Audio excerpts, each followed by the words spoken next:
Good evening and welcome to this week's In Focus program. I'm your guest host for the evening, Phil D'Amico. Many thanks to Eric Marsh and the staff here at WCTV for allowing me to host this week. This week, we're going to have a special conversation on small business.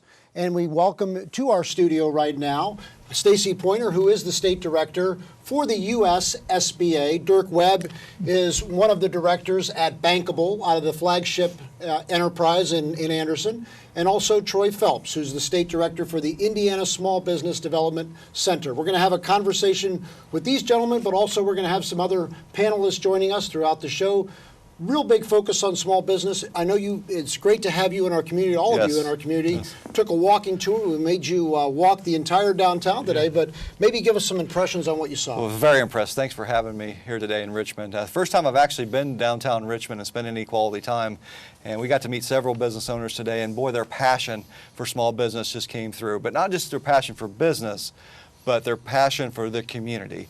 Most of the ones that we spoke to today spent more of their time talking about their community involvement than their actual business. And I just think that is what small business is all about, that community spirit, that community pride, and that really brings people together. Yeah. And I think that's vital for small business. And I think, Troy, you've had a chance with your position to tour all over the state. I'd be curious to hear your thoughts and insights.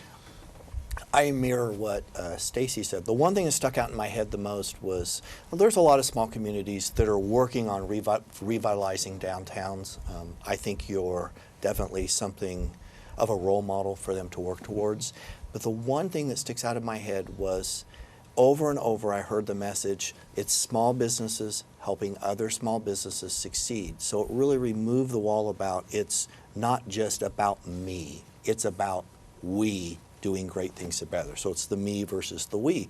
And I think a lot of communities are really striving towards that, but you guys are clearly ahead of them. By the way, I need to mention, I didn't pay either one of you guys. No, absolutely not. What's interesting, though, we've seen, Dirk, tons, and you're in it as well, we've seen tons of growth in small business. So small business growth and development is such a key part of communities, but specifically downtowns. Yes, and one of the things, I'm going to echo what these guys said. The vitality that shows up in downtown Richmond is impressive. The amount of effort that is being put forth by the group at large to drive this thing forward is phenomenal. And your leadership at the chamber in the last year has been remarkable as well. So we're really enthused about being a part of this. Oh, great, thank you. But across Indiana, though, to Dirk's point, we've seen small business growth. That really is kind of the makeup of Indiana. Absolutely. So we just completed our fiscal year in 2017, September 30th, and we had the most SBA loans since 2007, which was pre-recession. So we were seeing that incremental growth. I think we had a 16% growth versus the year before. So since 2012, we've been growing incrementally. But I think this year we could top. So we had over 1,500 loans in just Indiana alone last year. I mean, we could top 1,700 the way we're going right now. There's just a lot of small business excitement going on right now. Yeah, you see it every day as well with the Indiana Small Business Development Center. How much growth have we had this year versus other years, maybe? Here's an example. In the last 6 years, the ISBDC has struggled to make its goals, so to speak. This year, for the first year in 6, we have exceeded every goal on the books. We're talking statewide $83 million that small businesses have injected into the economy. Over 270 new jobs and new businesses. I think we're around 700 jobs they've created. So it's very remarkable, and it's a success story for our state. Yeah, and Bankable, you guys have seen tremendous growth as well. Right. We started with just 6 loans in 2010. Wow. Last year we did 166 loans for about $5.5 million. This year we're probably going to end up around the $5 million mark as well. So usually when people ask, what's happening in Bankable? We're just having a lot of fun and working with anybody we can work with. Oh, you have what, over $15 million on the streets, right? That's right. Yeah. That's right. And how many loans total? We've made over 5. We just celebrated our 500th loan. Wow. So and I'll echo those sentiments because in 2010, as he said, 6 loans? Mm-hmm. Within 5 years, they were the #2 SBA microlender in dollars in the entire country. Wow, that's fantastic. In 5 years. Yeah. I think, and it's interesting, I want to get both your thoughts on this and even yours, Dirk. it can be a daunting, intimidating task if you're somebody that has an idea, but not sure how we get in to start a small business. All of you have echoed how important small business is. What would you suggest for somebody that has an idea, but man, I don't know if I can afford to or financially? Well, first of all, take advantage of the resources that are available. Most people have heard of SBA, but they really don't know what we do. So we put on a lot of workshops throughout the state. Go to our website, www.sba.gov/IN for Indiana. We have a calendar of events there. Not only do we have our events, but we have our partners such as the SBDCs, their events located there. Take advantage of that information to go out and visit the workshops. Or come see us in the office, and we're probably going to end up handing you off to one of our partners, such as the SBDC. Sure. They provide free one-on-one counseling. It's already paid through taxpayer dollars, so please take advantage of those resources. And I know there's people out there that can sometimes make a little bit of money offering consulting. Sure. But those services are already available for you. Take advantage of those first and foremost before you even lay a dollar out for your business. Yeah, and I think the interesting part, Troy, a lot of people don't know, not only do you help them start, but it's not like you're starting and then passing them off. You guys are there every step of the way, providing marketing support. We heard from a number of your clients on our tour today, talking about just how you help them through the process. Maybe give us an overview of what the Indiana Small Business Development Center does. Well, sure. And you hit it on the head. We certainly, about half of what we do is working with startups. People, hey, I've got an idea. Will this work? We can run market research reports that will give you that information. What's your industry doing? So you can understand that. We can run demographic reports down as far as how many people went roller skating last month. You know, how much do they spend on Xbox games? How many people will drive by this particular location in a year? Things that can really help you figure out how do I plan this thing out? We can help you with business planning. We can project out based on the information that we provide you and work with you to come up with. We can project this out for 3 years, how much money your business is projected to make or lose. And it's not about us telling you this is a good or bad idea. It's about us helping, here it is. Now you decide for yourself if this fits into what you want, if it meets your goals. If it does, fantastic. We understand the banking world. We understand the role the SBA plays. We can help, turn the windshield wipers on, so to speak, and clear the windshield on that a little bit for you. Once you're in business, we can help you grow.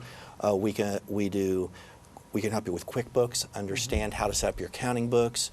We can help you with strategic planning, so that the intent is not just to get you launched, but to stay with you. In general, and it varies based on industry, but we're looking at, we can stay with you all the way upwards of 200 to 400, 500 employees. So wow. The definition of small is actually quite big. Yeah, and the goal is to say, we want you to launch here, stay here, and grow here. Yeah, and what's interesting, Dirk, you can get loans from, especially with Bankable and so forth, as little as, what, $500 to $1,000, all the way up to $500,000, right? There's plenty of options, I guess. Right. We've got products that, as you stated, that go from $500 to $250,000. Right. And we cooperate very closely with the ISBDC. We're required by these folks at SBA to spend 75% of our time after the loan. So we spend a lot of time with them trying to grow those businesses. Now, how does that help the local community? As we grow them, we're wanting to point them back to the banker, back to the chamber, back to the website designers, back to all those folks who function here in this community. Now that they're on their feet, how do you like us now? And move on. Yeah. Would you suggest, if somebody has any question at all, whether they can actually get in and start a business, just have conversations, right? I mean, absolutely. Is that step one? Step one, absolutely. Contact our office. We're going to put you in, depending on where you live, we have different resources available. The SBDCs throughout the state. They have 10 locations throughout the state, and they cover the whole state. Right. We have our network of SCORE chapters, which are volunteer, either former executives in business or former business owners that volunteer their time. They're located throughout the state. We have 2 women's business centers, one in Indianapolis, one in Fort Wayne. All these services are available for free.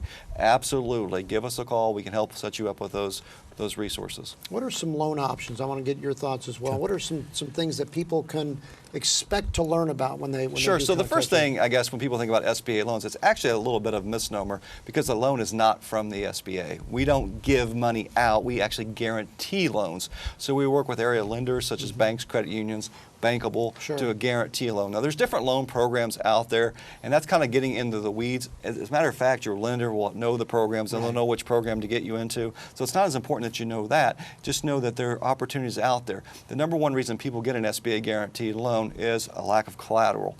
Of course, Troy talked about startups. Right. You know, startups are very risky. Certain industries are very risky. So those are the reasons. If you qualify for a loan conventionally without SBA help, that's fantastic. That's where we ultimately want to get you to. Just like Dirk said, you know, if you start with Bankable, eventually you hope to grow your business large enough that you don't need Bankable anymore. Then you would go to another lender, such as a bank.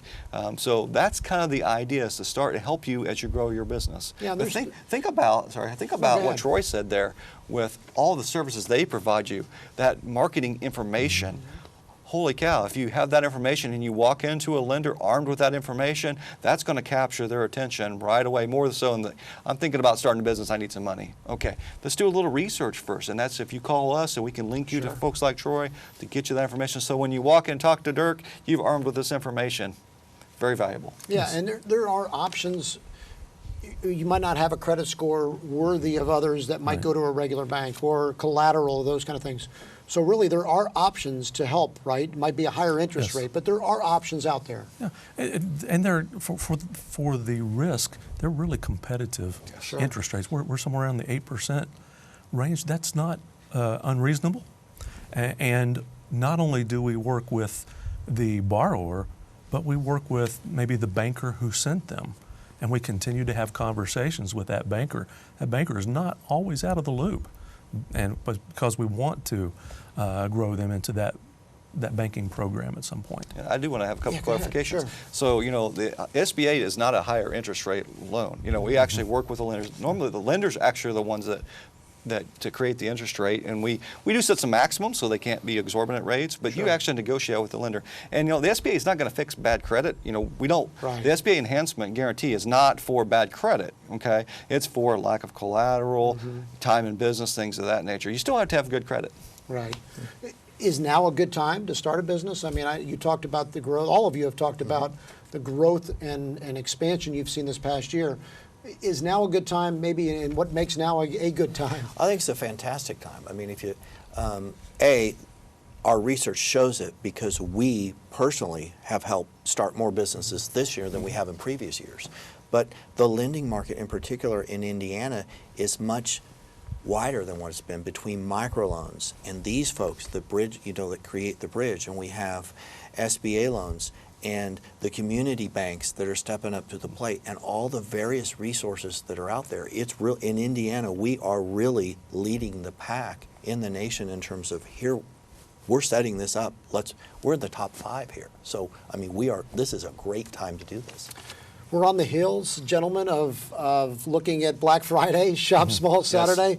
Your impressions, what do you expect to see on this Shop Small Saturday versus maybe other years? Well, last year there were 112 million consumers across the United States that participated in Shop Small or on the Saturday after Thanksgiving. That was a 13% increase over the previous year. So just think about what that's going to look like this year. 72% of all Americans knew about Small Business Saturday last year. 72%.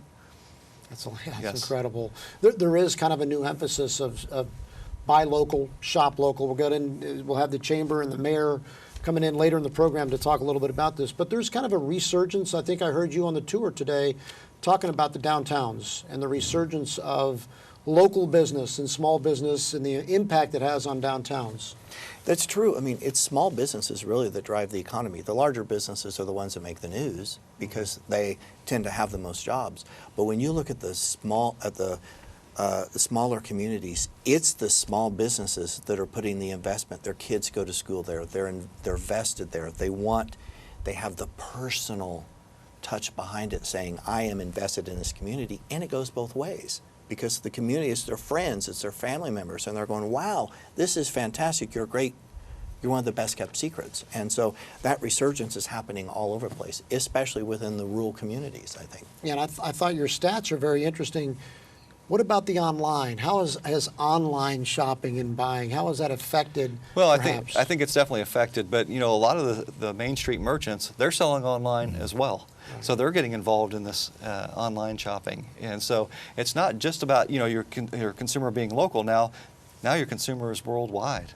And so even these small mom and pop stores that are downtown Richmond are still selling online. So it's just opened up the marketplace to a worldwide marketplace. What do we see? Is there anything coming in the economy perhaps that would affect an individual's decision to open a small business from the lending side of things? Are we still seeing rates, for instance, competitive in those kind of things? Yeah, I think the rates are still staying very Okay. competitive, and I think they'll continue to be so in the near future. Yeah, I mean, we're watching some of the footage from our day today. It was a robust day, by the way. We didn't plan the weather. You know, Chamber of Commerce is usually like 70 degrees or so. Your impressions of the shop owners today specifically? I know you talked about being engaged, but from the business side of things and the business perspective. Well, I can tell they're very passionate, and they put a lot of long hours in. I don't think people realize what it takes to be a successful small business, and it's not all glamour, right? So they're spending a lot of time. You know, we've heard for several today that I'm not sure they ever get out of their shop. They're doing so many things, but that's what it takes to be a successful entrepreneur today. Yeah, we work them hard in our community. You made that comment, I think, on the tour, talked about just how much it takes to run a small business today, and you see it every day. Probably the demands are greater today maybe than they have been? Yeah, I would agree with that. I mean, the one thing that really plays a key role here is the passion that the people have that run these businesses. One thing that we try hard to do is to get the backstory. What led you to do this? And as you start hearing these stories, it's just what's embedded in these people and who they are, and it's their lives, it's their passions behind it, and that comes through with the businesses that they form. So what sets them apart from the larger businesses is that service, because they care so much about what they're doing, and they want you, the consumer, to be happy, that it just, you know, you just can't help but get swept away in it. It's the whole passion behind it. Yeah, I thought you made an interesting comment on the tour about kind of the dichotomy shift of today's entrepreneur are the millennials and so forth. Yes. They want to own. They Yes. want to work for themselves. They want to start businesses. So have you seen, has that been a trend? Oh, absolutely. Yeah. And you know, the days of thinking that you're going to grow up and work for one company and that Right. company's going to take care of you, I think the people today understand that that's just not the case. Right. And they want to be in control of their own future, and the way to do that is one of the ways to do this through entrepreneurship. Yeah, entrepreneurship through universities now, is Right. it right? So you're seeing probably younger entrepreneurs than you have. I was just having the thought that way back many years ago, I wanted to open a business, and I walked into my banker, and I said, "This is what I want to do." He said, "Where's your business plan?" I said, "My what?" And I walked out. Well, we start talking to young people about their business plans and entrepreneurship at a very early age now, and the resources that are brought in for people to learn how to be an entrepreneur are just phenomenal compared to what they used to be. Got about 2 minutes left. Probably to Dirk's point, more of why it's necessary to reach out to you guys for the support. A lot of these young entrepreneurs haven't had some of the experience maybe that others, but there's support staffs out there that can help them. Absolutely. I mean, certainly it's through the schools, and you're going to see we're reaching out more and more to the high schools, in some extent junior high school, because that's where the interest starts. And so as we start helping them form, you know, that mindset, then they become more and more on board. And so they learn it early that, hey, these resources are here, and they're not afraid to ask. I think sometimes that's the big difference between my generation and the younger generation, is that we were too proud to ask for help. That's not the case here. Ask for help. You know, their ears, they want to listen and they learn, and it's such a dichotomy almost in the difference between catching them working with people earlier as they're younger to when they're older. About a minute left. Future trends, we see this continuing? Yeah, I mean, you got to understand, 2 out of 3 net new jobs in America are created by small business. Think about that, 2 out of 3. Wow. In Indiana alone, over 99% of the businesses are considered small. Wow. That's over 500 million small businesses. They employ half of the employees in Indiana, small business owners. Wow, that's great. Yeah. In Wayne County, 46 to 52%, somewhere in that area, employees are employed by small business. Yeah, well, it's great information. It's great to have all you three here in our community. Next time we'll have you back, it'll be June. We'll make sure it's in the high 70s, low 80s for you. But it's great to have all you. Thanks for the work that you're doing, not only here but across the state. We know how important this is. So it's great. We'll catch up with you guys down the road for sure. Yeah, thanks for having us out. Yeah, Thank great you. to have you. Stay tuned. When we come back, we're going to hear from some actual business owners here in Wayne County as we take a break. Stay with us on WCTV In Focus.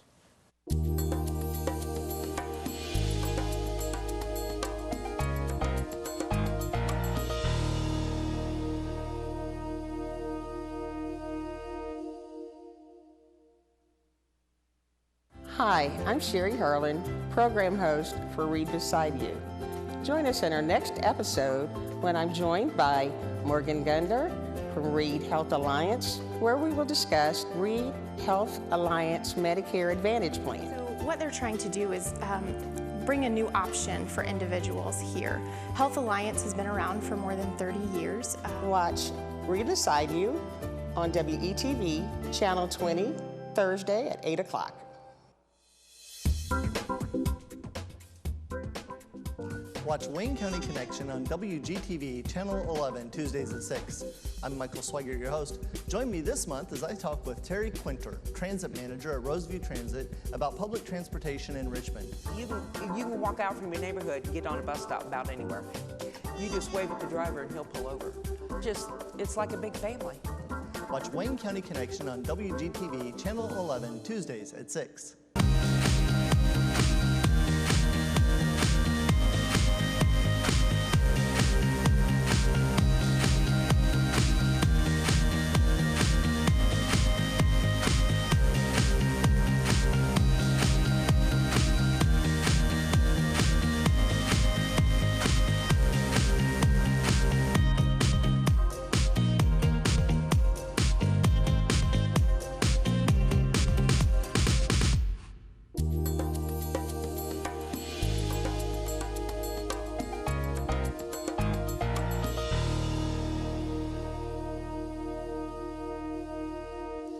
And welcome back to In Focus. This week we've been looking at small business, and we had a special treat. You're going to hear from some actual business owners here and leaders in our community.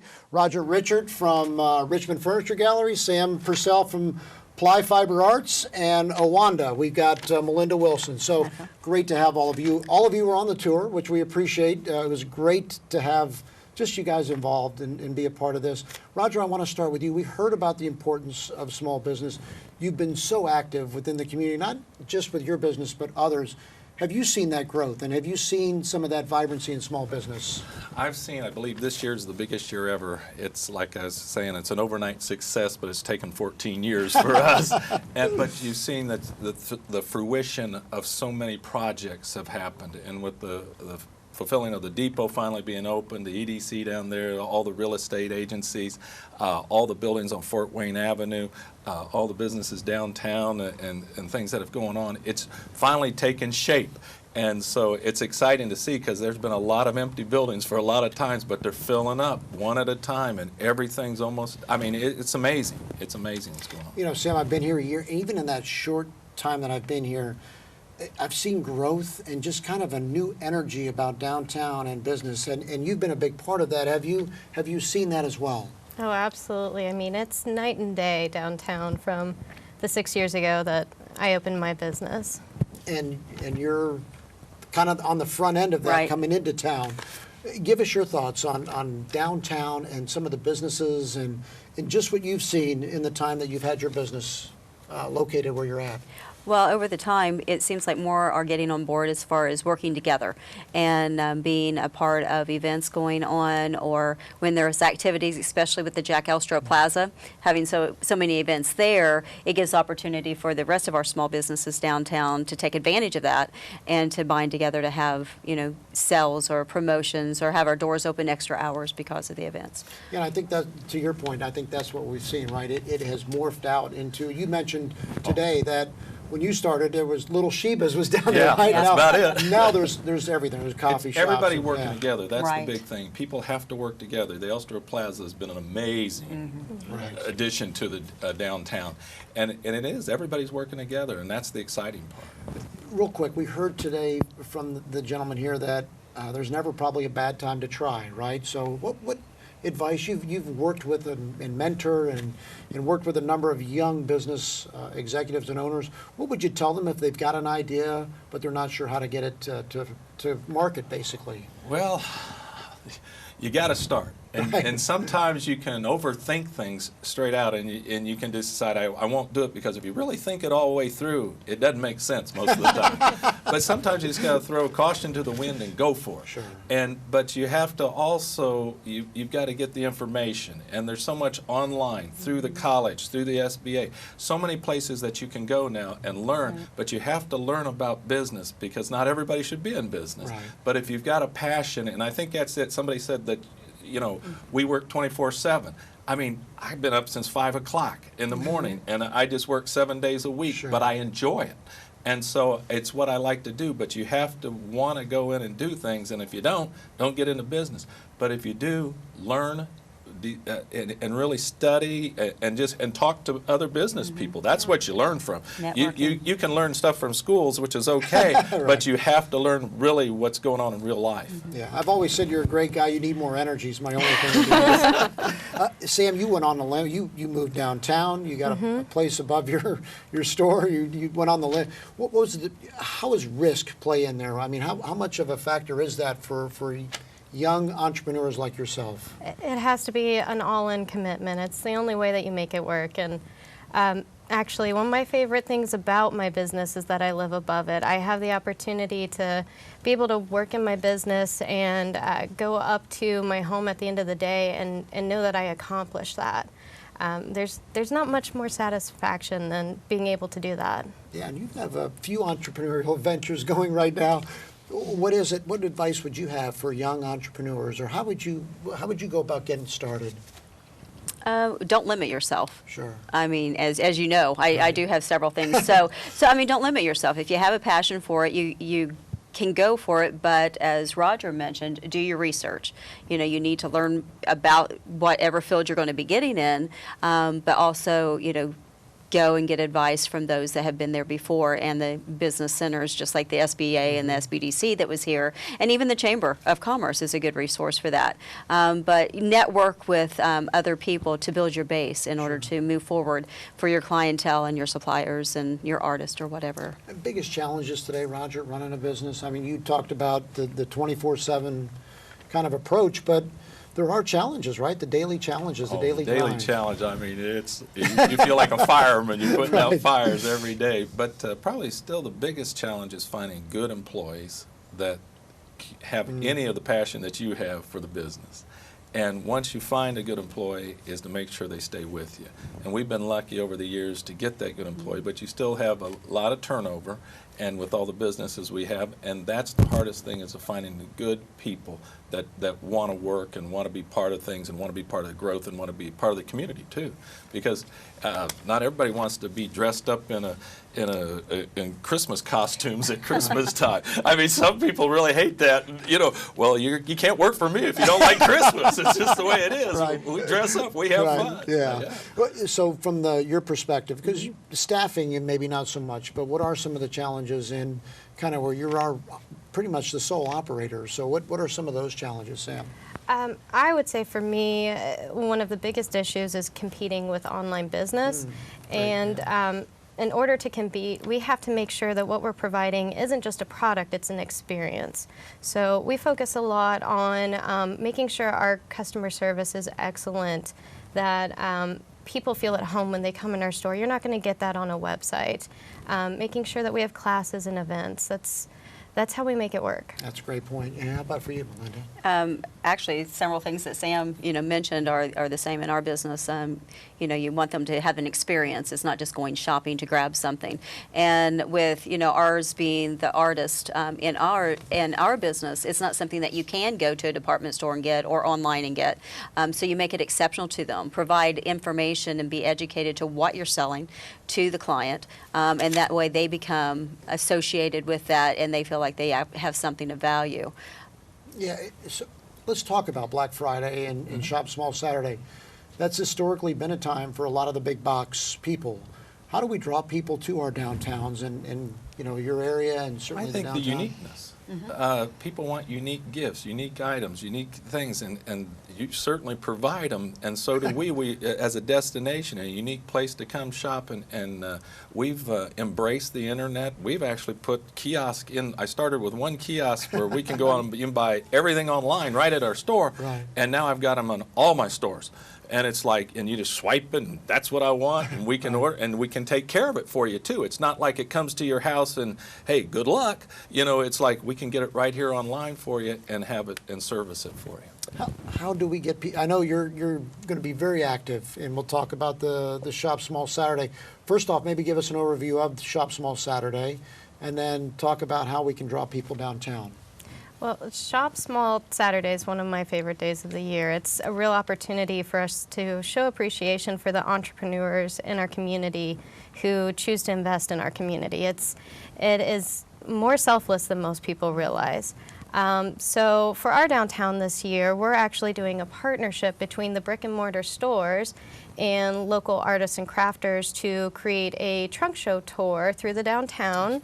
And yeah, it's an opportunity for different types of small businesses to support each other, to draw new customers in for each other because we're pulling from different customer bases, and really just promote the community. Yeah, separating yourself, I guess, is the key. How are you going to differentiate yourself from a big box retailer or those types of stores? So I guess the uniqueness, as Roger said, is probably critical. Right, the uniqueness, and mine's an art gallery, so it's you don't come in and look on the bottom and it's made in China. But the ones that are actually internationally made that I do have, which is fair trade, they are made by individuals. So that is what's different. And an example of having something custom made by the artist, I had a client buy a piece of jewelry the other day, and they wanted some necklaces to go with it to give as a gift. Well, there was nothing available and there were none made. I called the artist, he made them, shipped them, and now the client's happy. So you get that personal service with a small business. So we're there to serve you and meet the needs as best as we can and go the extra mile. I think that's the big key here. You could, and look, I shop at all stores, right? So, but the big box retailer, you might not have that same one-on-one where they come in and they're going to meet with you, right? Oh, yeah. The president and CEO here, but they're going to come in and they're going to have that one-on-one relationship with you, which gives you that more, I guess, the more personal side of things. Is that a key to the small business today? I mean, yes, everybody likes to deal with the owner or with somebody in charge, and not just a clerk. Now, there's wonderful clerks and everything out there, but they like to know that there's somebody behind the name. Sure. And I think that's what we provide that other people can't provide, and the big box stores can't provide. Yeah, I know. Even like the first time I met you, before you were even a chamber member, and those, just how you interacted with your clientele, you have that one-on-one and that personal relationship, and I think they get to know you. Right. And I think that's key. You're kind of the product, right? You're behind the product. Exactly. Yes, they get to know you, and they feel more comfortable about asking instead of you just coming out and just not remembering their name, or what. At my age, you're not remembering names every time. You remember faces, but you know that they've been there. But yeah, it's that personal touch. Sure. And I think we all have that. I mean, even as large as Roger's business is compared to mine and Sam's and multiple stores, you still have Roger as a part of it, and you have to make sure that they feel that personal touch and get to know the people. Right. It's a two-way street. Oh, absolutely. It's not just them coming to get to know us, but we want to know about you, and it's a service, that we have to the people. Marketing so critical for small business? Is that it is? And how do you go about that? What is a marketing strategy for businesses like yours? I think it's different for every business. For us, the best impact we have is with social media. We use Facebook, we use Instagram. My business involves a lot of color and textures and everything, so things like that photograph really well. And when someone sees that showing up on their feed on social media, you know, it's engaging, it draws them in, and it wants them to come into our shop. Internet's been a game changer. How important is online and social media for your business? Oh, I learned how to go on Facebook, let me tell you. When we started the new store, I said, if I'm going to go on open this new store up, I got to know what Facebook is. Right. So I joined the wonderful world of Facebook last year. You talked about the online impact. Are you seeing that? Are people, without even coming to your store, are they buying product online, having it shipped without even coming out to the store? Is that? Well, that happens. Okay. But in reality, in the bigger items we sell, sofas, love seats, and really if you want a nice bed, you have to lay on it. You have to sit in it. It's comfort. Right. Furniture is comfort. And you can look at a chair, but how is that going to sit? I guarantee that chair you're sitting on is not as comfortable as probably the one you have at home. Right. And there's a reason you want to sit on it and try it out. And that's why people come into our store. But then we have the option. If you want a certain color, blah, blah, blah, we can get you anything you want, 10,000 different combinations. So we make it easy. And that's the personal service that we provide. And you can't get that online. Right. And has that been a game changer for your business, the online presence? Or are you competing against it? No, the advantage we have, like you can't buy it at the big box stores. And actually the online presence is so necessary, and marketing has changed over the years. I mean, I've been part of actually family businesses all my life, and when we ran Newport Carpet, there was no internet except for at the tail end just about, and so you did, you know, local newspaper and local radio, and now, I mean, everything has changed in marketing, and that's probably my biggest challenge is finding the right marketing avenue to go down. But yeah, the online presence has helped. Literally right before I came here, 15 minutes before I came to the station, I got it on Instagram. Someone had seen one of my postings and they says, hey, I can't see where you can order this online. Don't you have an online store? Oh, wow. And I responded to them, and I don't have an online store, but you call the gallery and we get all your information, we will actually ship. And I've had people call about some of my oil artists from out of state, and they're like, I want one of his paintings, and so we just, okay, we will ship it to you. So we do that without being set up as an online store. Yeah, I try and tell my kids all the time what it was like in the prehistoric times between the internet, right? Before the internet. It's different. It's young entrepreneurs, we talked about the risk earlier with the group that we had in here. Financially, it's got to be hard, right? So what advice would you have to somebody who says, I want to open a business, I don't know if I can afford to, or I don't know how to go about this financially. What would you suggest? I guess what drove you when you started? Well, you have to have a passion for running your own business to begin with. And if you are passionate about that, you are going to find a way to make it happen. The most important thing for me as a young entrepreneur was to really think creatively. That's actually one of the reasons that I ended up owning my own building on top of owning my own business and living in the building. It gives me some options for making it beneficial just beyond the standard paycheck. But it's important to network with other business owners, especially ones that are very experienced, and see how they've made it work, and learn from those people around you in your community. Yeah, I want to get your thoughts on that. The risk, I guess, it seems like today people are less risk adverse, I guess, than they used to be. What advice would you have to somebody who says, I don't know if I can afford this or financially?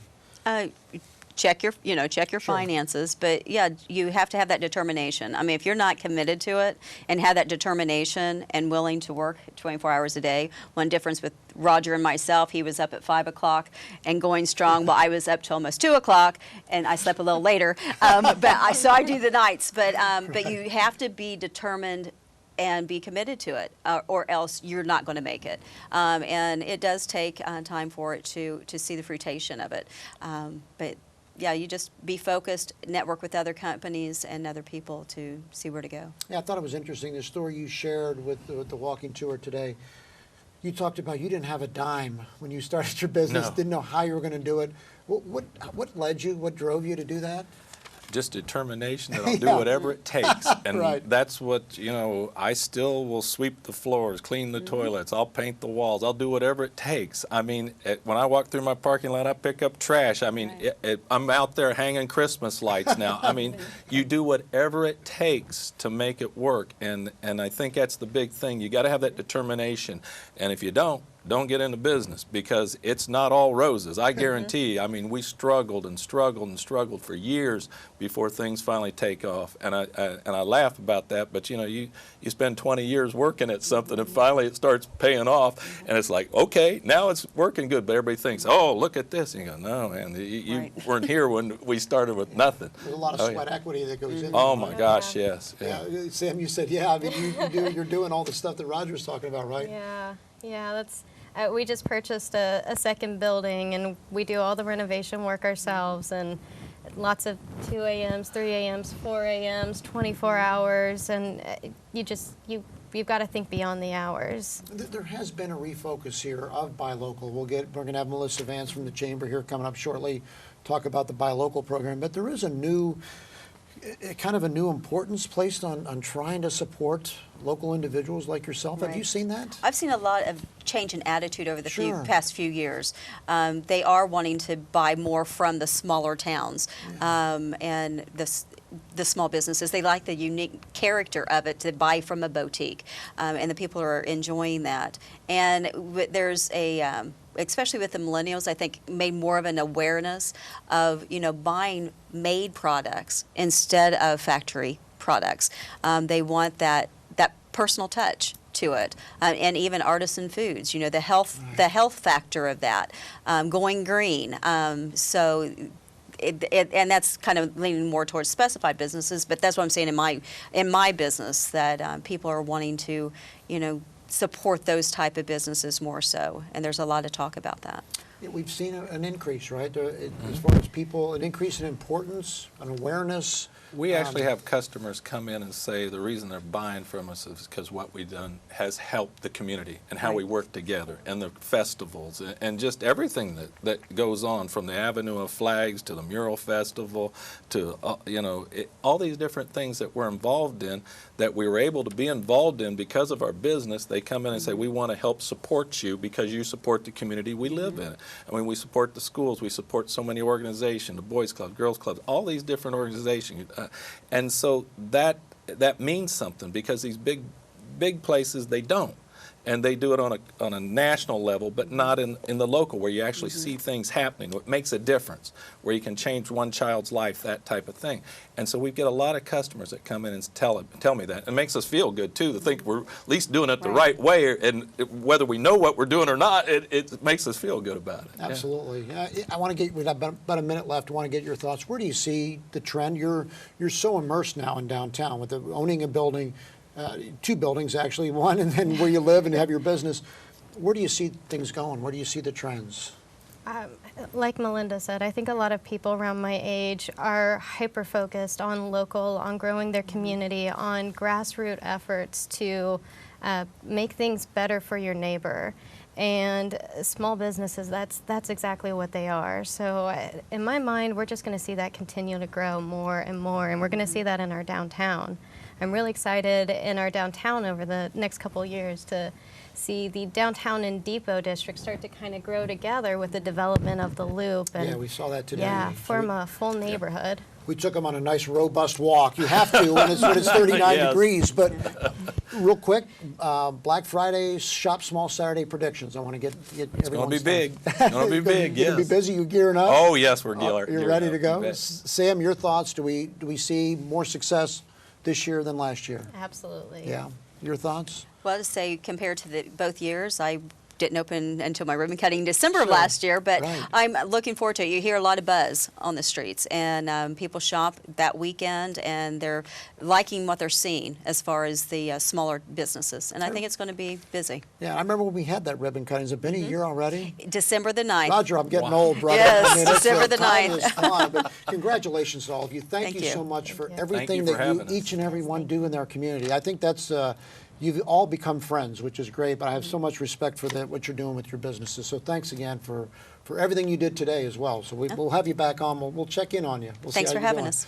Stay with us as we come up on the last segment. We're going to talk about what's going on from the Chamber's perspective. We'll have Melissa Vance in here talking about the buy local perspective and program. Stay with us on In Focus WCTV.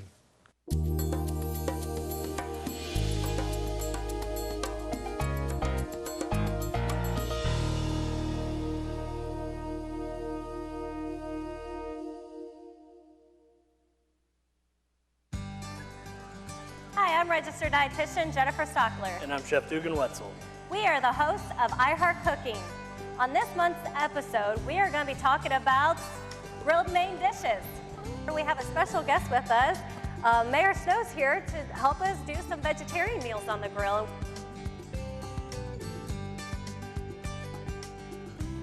Watch iHeart Cooking on Monday nights at 9:30 on WCTV Channel 20.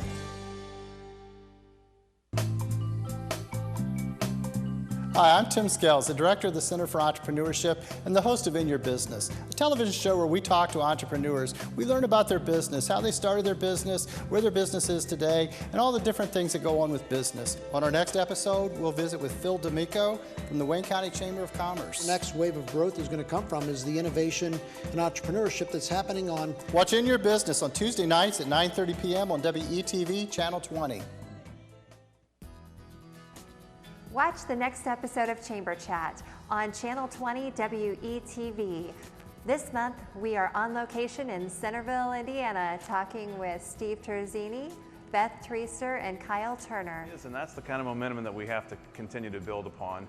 We want to build activity, bringing people to town and bringing a sense of community that's very important. Be sure to join us.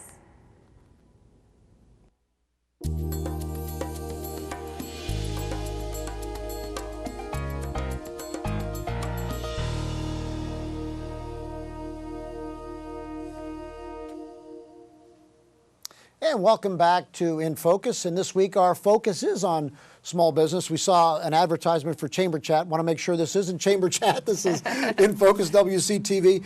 It's great to have you, Melissa. Melissa and I work together. She's a staff member. We also talked that we never get a chance to talk at work because we're so busy, but we'll catch up now. I want to get your thoughts on what you've heard so far from the two groups and then get your observations from today. But maybe first what you've heard from the two groups that you sat through now, both of the first two segments. Sure. I think that, first of all, what a great group of individuals, all focused on making the community better, on launching new businesses, growing our economy, and that's been really exciting to watch just from a chamber perspective. And what a pleasure it was to have Stacey Poynter and the SBDC folks here with us today and taking a very cold walk, but being able to show off our community. And, you know, one of the things that we were talking about at lunch, and I think maybe Brad Van Vliet said it, we sometimes are our own worst enemy as a community, and we see all of the things that we wish were better. And then folks come in from the outside that are less familiar with our community, and they are wowed at what we have. And what we have is people like Roger and Sam and Melinda who are working hard and having a really neat niche business model going on, and I'm proud of that. I am too. You know, it's interesting. When I started a year ago and I came in and you and I sat down, I said, I really want to try to get some more stuff going on in our downtowns. You were already on it. You said, hey, this is what we're doing. I'm looking at this. How much of growth have you seen over the last year, just in the time that I've been here? Not necessarily dealing with me, but I'm just saying over the years since you and I have worked together with some of the downtown initiatives. Absolutely. Well, it's been fun, I think, through several things happening, just kind of coming together over the last year or so. One is the completion of Jack Elstra Plaza, which has given a home to some fantastic events, and our farmers market, which is over the top phenomenal. And so in the summer months especially, that just has breathed some new life into things. And then with the Wayne County weekends, I think it's been exciting to see people kind of just catch the vision of let's celebrate our community during those weekends, and what can we put together? What things are we already doing that maybe we can market together and have a greater reach? You know, it's interesting. We talk about the importance today of small business in downtown. I think that's a big quality of life driver, right, is the downtown. So especially with some of the initiatives, and we'll get into some of the things that you're doing at the Chamber in regards to this, but you know, there's a new kind of a new importance of building up your downtowns from a quality of life perspective. There really is. It's kind of fun to watch, especially the millennial groups, as they are identifying where they want to live. Because let's face it, people have a choice. They do. You get your degree, you can be a doctor in any community. You can be, you know, you can be a banker in any community. So what's going to make them want to live in Wayne County? And I think the downtowns are a big part of that, what's happening from the local level. And I remember back to when I was young. A couple years ago. Don't feel in No, that a couple years ago, category yeah. anymore, but it was more of the big box stores, the shopping malls. The bigger the mall, the better, and having all those same brands. And I'm not discounting the shopping malls and those national brands, because I think they're important too. Yeah. But I do think, kind of like Melinda, I think earlier was saying, you're going to get a different product. You're going to be able to walk down the street and not see yourself walking toward you, which I think is what we heard in the secret ingredient today. Yeah, right, exactly. You don't have to worry that you're going to be wearing the same thing as your coworker tomorrow. Exactly. So there has been a kind of a refocus of a buy local, shop local, so to speak. Maybe give us an overview. I know you've done a lot of work in this over the last year. From the buy local initiative that you guys, first off, there's a buy local committee. Maybe give a little overview of that, and then get into the buy local initiatives that you've rolled out. Sure. Well, Sam is the chair of our buy local committee, Sam Purcell, and she's been great and passionate about that, so it's been wonderful. But I think it's important to note, before we go too far, we at the Chamber or as the committee, we don't see buy local as just shopping local. We see it as looking local first for everything. Look local first for your services, your heating and air conditioning, your office supplies, you know, whatever that is, your contractors. And that's what buy local is, and that's really what the committee is about. Now, having said that, we can't tackle everything at once, but we've tackled a lot over this year with the help of people from all of the towns in Wayne County that are sitting on that committee. Wayne County Weekends rolled out this year. It was an ambitious initiative, and every weekend we were in a different place. Literally, you and or I, and or Ed De La Paz from our office, we were somewhere in the community. Right, and a shout out to Kicks 96, 101.7 The Point. Absolutely. They were there with us every single week and promoting it on the radio in between. So that was helpful and wonderful. So you're looking at a buy local certification as well. So maybe provide an overview of the buy local certification and what a company or business can do to become certified. I think looking back at how that actually got started, we were in a meeting and brainstorming about things we could do to make an impact. And one person brought up the fact that some places are doing green certifications for businesses, but what if we could have a buy local certification? And we put together a few simple criteria for how you become certified. That's hiring local people. It's sourcing your materials or your contractors locally.